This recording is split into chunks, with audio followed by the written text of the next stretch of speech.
జనసేన అధ్యక్షుడు ఉప ముఖ్యమంత్రి పవన్ కళ్యాణ్ ఇటీవల శస్త్రచికిత్స మరికొన్ని పరిణామాలు వీటన్నిటి తర్వాత మంగళగిరిలో తమ పార్టీ కార్యకర్తలతో మాట్లాడతారు అనే వార్త చూసినప్పుడు తప్పకుండా ఆయన కొన్ని కీలకమైన వ్యాఖ్యలు ప్రకటనలు చేస్తారు. ఈ మధ్యన 5 రాష్ట్రాల ఎన్నికలు, కేబినెట్ సమావేశం, అలాగే ప్రధానమంత్రితో కలవటం ఇట్లాంటి చాలా పరిణామాలు జరిగాయి. కాబట్టి తమిళనాడులో విజయ్ గెలిచిన తర్వాత కొంత పోలిక తెస్తున్నారు. కాబట్టి వీటి మీద ఆయన ఏదో ఒక వివరణ ఇస్తాడని ఎక్కువ మంది భావించారు. నేను కూడా ఉదయం నా షోలో చెప్పాను, ఒకసారి హై టార్గెట్ ఏదో పెడతారు, కొన్ని జవాబులు చెప్తారు వీటికి అని. ఆయన ఆరోగ్యం గురించి చెప్పారు, బాగానే ఉంది. కానీ మొత్తం మీద పవన్ కళ్యాణ్ ఈరోజు మాట్లాడింది చూస్తే అస్పష్ట రాజకీయంతో ఆయన అలాగే కొనసాగించదలుచుకున్నట్టుగా కనిపిస్తుంది. రెండవది, సాధించిన దానికి సంతృప్తిని చెంది అదే విజయం అనుకుంటే పొరపాటు అయినట్టుగా అసలు పార్టీ పెట్టడం, నేను నిలబెట్టడం ఇదే చాలా పెద్ద విషయం.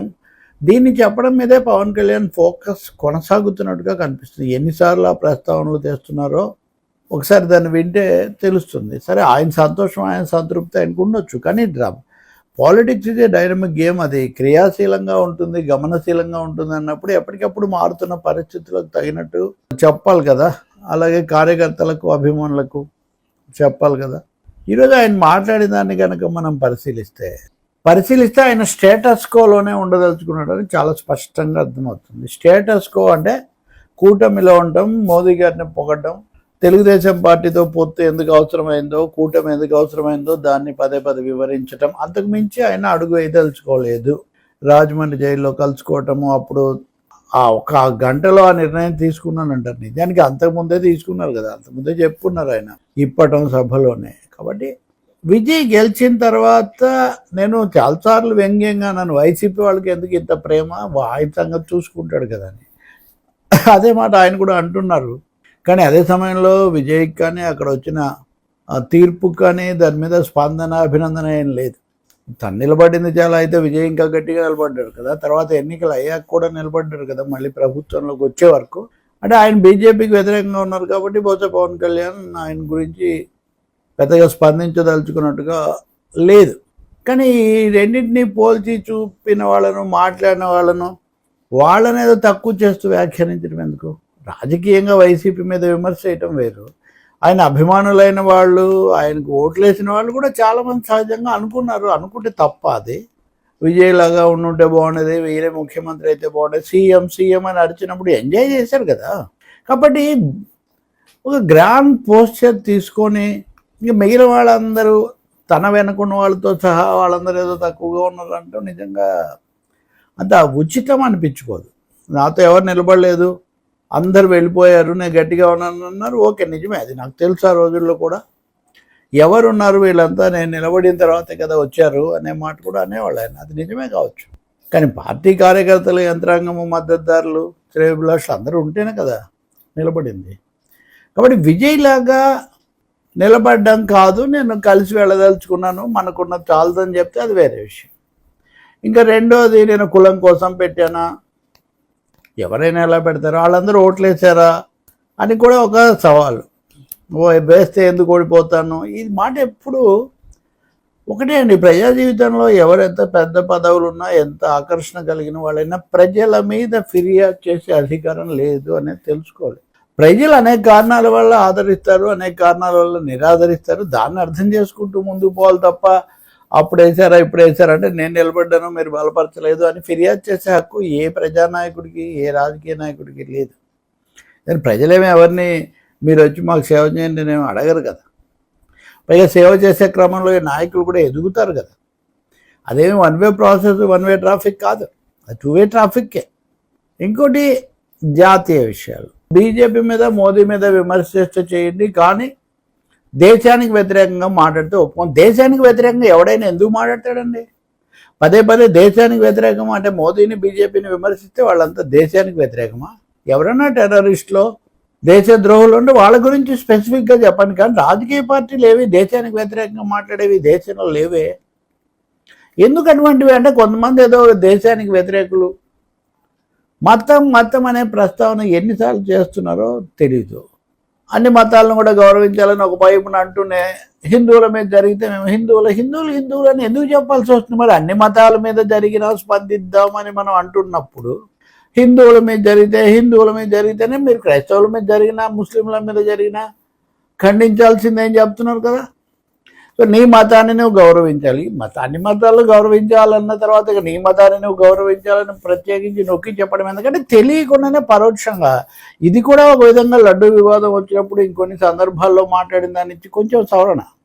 బహుశా తమిళనాడు ఎన్నికల ప్రభావం దక్షిణాదిలో ఇది పెద్దగా పారదనే ఒక కనువిప్పు కూడా కారణం అయిండొచ్చు. ఆ మాట సూటిగా చెప్పలేదు, కానీ అప్పటికి ఇప్పటికీ కొంచెం గొంతులో స్పష్టంగా మార్పు కనిపిస్తుంది. సనాతనం అది ఎవరు తేలేదు, అది అలాగే ఉంటుంది, అలాగే ఏది లేదు.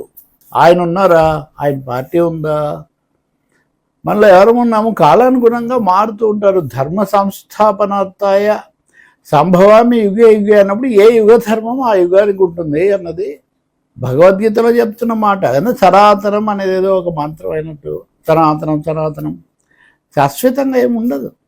జనసేన ఏర్పడిన తర్వాత ఈ 12 ఏళ్లలోనే అనేక రకాలుగా జనసేనే మారింది, పవన్ కళ్యాణే మారాడు, పవన్ కళ్యాణ్ మాట మారింది. కాబట్టి ఇంకో 2 అంశాలు ఆయన ఇట్లాంటివి ఇంకా చాలా. వైసీపీ మీద విమర్శ 11 స్థానాలే వచ్చాయి, వాళ్ళ గురించి మాట్లాడడం దండగా, ఇవన్నీ ఓకే. రాజకీయ ప్రత్యర్థులు, రెండోది వాళ్ళ తప్పులు కూడా ఉన్నాయి, మీరు అనొచ్చు. ఓడించిన వాళ్ళు అనటం అన్నది జరుగుతుంది, అది ఇక్కడ జరిగింది. రెండోది తన ఆరోగ్యం గురించి చెప్పారు, అలా కార్యకర్తలు గట్టిగా నిలబడేవాళ్ళు, అలాగే తను తీసుకురావాలనుకుంటున్న స్ట్రక్చర్, జాతీయ విధానం, భాషలు, ఇట్లాంటివి కొన్ని చెప్పారు. కానీ అదే పనిగా సమర్థించాలని ఇప్పుడు పెట్రోల్ సంక్షోభం, ధరలు పెంచు, ముందు చూపు లేదనే విమర్శ అందరూ చెప్తున్నారు. అన్ని మీడియాలు పెద్దవి రాసేవి, అవన్నీ బీజేపీకి ఏం వ్యతిరేకం కాదే. అంటే ఇప్పుడు మోదీని విమర్శించిన వాళ్ళందరూ అవగాహన లేకుండా అసహనం వాళ్ళే విమర్శిస్తున్నారు. కేంద్రం ముందు చూపు ప్రదర్శించి ఉండాల్సింది, అలాగే అమెరికా ఇజ్రాయెల్కు వంతపాడు ఉండకూడదు అని చెప్పకూడదు, ఎవరు చెప్తే పొరపాట. అలాగే ఆయన ప్రత్యేకించి వామపక్షాలు ఒకవైపునేమో వామపక్షాలు గట్టిగా నాయకులు నిలబడ్డారు కాబట్టి ఆ పార్టీలు నిలబడ్డాయి, సీట్లు వచ్చినా రాకపోయినా అంటారు. ఇంకోవైపునేమో వామపక్షాలు అమెరికాలో జరిగితే ప్రదర్శన చేస్తారు, ఇరాన్లో జరిగితే ప్రదర్శన చేస్తారు. ఇక్కడ మేము హిందువు చచ్చిపోయినా ముస్లిం చచ్చిపోయినా సందర్భం కారణాన్ని బట్టి చేయండి, కానీ వామపక్షాలు ఏదో ఎవరికో చేస్తారని ఎందుకు పదే వామపక్షాలు విదేశాలతో ముడిపెట్టి మాట్లాడటం, అలాగే దేశ వ్యతిరేకంగా మాట్లాడటం అన్న పదాలు కూడా. ఇవన్నీ మతాలు మైకులు పుట్టక ముందే మతాలు పుట్టాయి. మైకులు ఎవరు ఎక్కువగా పెట్టుకుంటారో, మైకులు తీసేయాలని ఎవరు ఆందోళనలు చేసి ఈ మధ్య ఉత్తర్వులు కుడిపిస్తున్నారో అందరికీ తెలుసు. కాబట్టి మైకులు, మతాలు, మసీదులు, గుళ్ళు, ఈ అంశాలు పదే ఎందుకు ప్రస్తావనకు వస్తాయి? వీటన్నిటి తెచ్చిన వాళ్ళు ఎవరు? భాషలన్నీ ఒకటే, నా భాష నేను అనుకుంటూ ఎందుకు మరి త్రిభాషా సిద్ధాంతాన్ని మీరు స్వాగతిస్తామంటున్నారు, కానీ స్థానిక భాషలు ఎందుకు తక్కువగా చేశారు? అమిత్ షా లాంటి ఆయన హిందీని అంతగా ఎందుకు మాట్లాడాడు హోంమంత్రిగా, తర్వాత ఎందుకు వెనక్కు తగ్గారు? ఇవన్నీ నిజం కదా. ఇవన్నీ కాకుండా ఇంకో మాట చెప్తాను, దక్షిణాదిగా ఒక ప్రత్యేకమైన ఫెడరేషన్ ఏర్పాటు చేయాలని మీరు ప్రయత్నించలేదా? వెంకయ్యనాయుడిని, లేకపోతే అప్పుడు ఆయన మొదటి మంత్రి తర్వాత ఉపరాష్ట్రపతి వెంకయ్యనాయుడిని మీరు కాకినాడలో సవాల్ చేయలేదా? కాబట్టి మీరు మాట్లాడినవన్నీ అప్పుడు ఆ సమయంలో సరైనవి. ఇంకెవరన్నా విమర్శలు చేస్తే అది పొరపాటు అన్నట్టుగా చేయటం వల్ల గొంతు చించుకునేవాళ్ళు, ఇట్లాంటివన్నీ తమ వాదన తాము ఎవరైనా చెప్పుకోవచ్చు, కానీ ఇతరులను చులకన చేయటం, అందులో ఇతర పార్టీలను, ఇతర వాదనలను చులకన చేయటం, లేదు అనుకుంటేనే ఇతర మతాలు హిందూ మతం, ఇతర మతాలు హిందూ మతం అది పదే ఒక గీత గీయడం, అది చాలా ఈరోజు దాంట్లో పదే అది కనిపిస్తుంది. అది భౌతిక అవసరం లేని విషయం కదా.